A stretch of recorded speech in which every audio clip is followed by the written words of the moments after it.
سرڕای کێمیا خزمەتگوزاریان لە سنوورێ قەزا ئامێدیێ لێ di salên borî da hejmareka projeyan hatbûne cêbecêkirin ji bo hindê hawlatî mifay jê werbigirin. Lê mawayekê dirêje zûrbeya van projeyan bi nîver û mayne û bi vî şêwayî beref nemanê diçin. Ji ber hindê hawlatiyên deverê dixwazin hikûmeta Herêma Kurdistanê hewl bide di ev sala da projeyên nîver û timam bike ji bo hindê mifa jê bihête wergirtin. الحتى دو بروجة تقريبا نحيو ديالوكي ورجي باجي كرنيدا فمثلا صدو قال لي رشوفيا انا حتى نوكا تقريبا فاسيتشو هايفاكا يتشونا في هلا وصح احتمال ضرر بتر يعني بشريكي بكويتو خلقي ما بكوي چونگو او اودينا سردا تناخوري جورا كويدي پیش بدن و مشروع كدي او شورع دوساين ما بين ديرالوكي وشيلا دزي مثلا او هندا 3 سال تقريبا انه بربر علامات نخوش بي شارع نخوش بي وحتى انه كانوا روج برجه چند يهو صوبيتن انه پتر دي كورتي کرنے ليك پتر يعني دي خرابن و چينا بناكر حكومت مساجارا كدي بيتا بيت شيدو و هر مسا بي حالتي باشه حالتي همي گوي زرن منده هر تشتي هبيتن حكومت برابطه فقيريت كويتن مثلا حالتي كويتن ام دو خودش حكومت هرمت كاين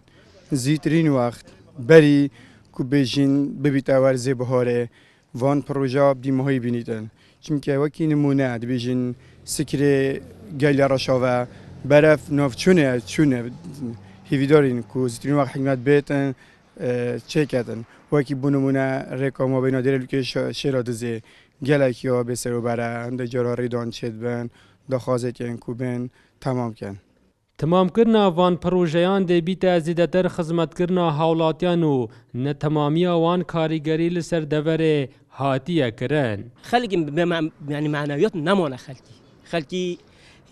هیویو نمونه يعني هیویت شبونه برف بوجبون نمونه اکی حساب ویش گلیبیتن. یعنی دی مثلا سدل ویره چیکری